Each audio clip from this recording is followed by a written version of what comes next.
Bueno, todo o mundo, eu creo que xa todo o mundo coñecedes perfectamente o cirurxán Diego González Rivas. Vístelo aquí na Galega, Curando o Mundo, e precisamente publicou un libro que se chama así, Curando o Mundo, coas súas increíbles experiencias, e xa vai pola sexta edición. E nós hoxe na Hora Galega temos a sorte de estar con el. Atopámolo na Coruña, María, porque a verdade é difícil pillalo, verdad? Bueno, máis que difícil seguirlle a pista a Diego González Rivas, porque máis de 130 países, máis de 10.000 persoas operadas, pero hoxe pillámolo aquí na súa cidade, na Coruña. Moi boa tarde, doutor. Boa tarde. Bueno, hoxe toca asinar case un ano despois de sair a venda o teu libro, Curando el Mundo. Non un ano, saliu en marzo. Case, dixen case. case un ano, aínda non, pero quedalle moi pouquiño. Curando el Mundo, unha viaxe que faz pois, a través de todos eses países, no que hai, supoño, moito de medicina, porque eres doutor, pero por suposto tamén moita humanidade por riba desa técnica médica, non? Moitas historias aí, moitas anécdotas de moitos pacientes, moitas aventuras polo mundo, operando casos moi extremos e, bueno, axudando a xente, non? Que a Fundación, sobre todo. Claro, un percorrido que faz por máis de 130 países, creo que son 136, 138, se non me equivoco. 151 xa. Estive en Somalia fai 2 semanas, entón 141. Non contaba eu con estes últimos, pero ademais un percorrido no que puideches levar por alá por onde estiveches esa túa técnica tan pioneira, tan revolucionaria no mundo da medicina, non?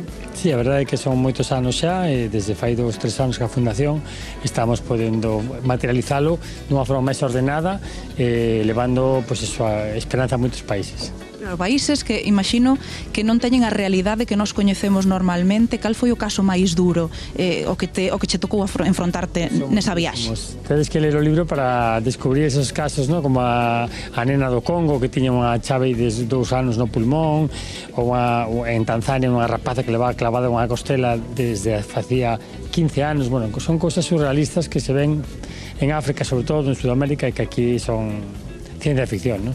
Que aprendeu Diego González Rivas neses países quizáis menos favorecidos, menos desenvoltos, que non é o noso caso por fortuna, pero que non se poden aprender nun gran hospital como os que temos nós? Pois aprendes que se poden facer as cousas ben, sen ter tecnoloxía, ¿no? Simplemente ca bondade das persoas e ca dedicación e sacrificio para axudar os demais, ¿no? Eu onde máis aprendo nos países en vías de desenrolo, ¿no? En África, en Latinoamérica, ves como a xente traballa e o fai ben. Ti atopaches, imagino, con moita xente, non? Nesa viaxe, se non me equivoco, estiveches con bruxos no Congo, con príncipes saudís, tiveches que operar en gazas en luz. Imagino que eso tamén te marca e tes que ser moi forte mentalmente, non? Para enfrontarse a cousas tan duras. Pois sí, xa levo moitos anos, xa teño callo, como se dice. A verdade é que ao principio era moi duro, pero bueno, te acostumbras a todo e te das conta de que te adaptas, ¿no?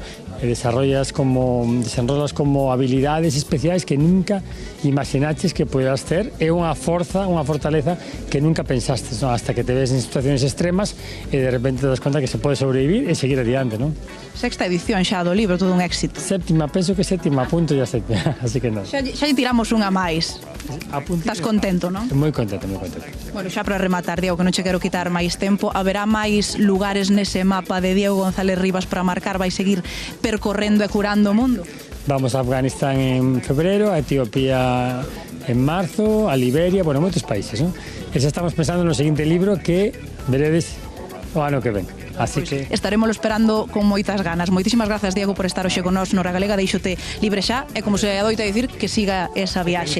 Feliz ano igualmente. E para todos vós, que seguro que sodes moi poucos os que aínda non sabedes deste libro de Diego González Rivas, Curando el Mundo, xa case nesa 7ª edición en todas as librerías dun dos mellores cirurxiáns do mundo.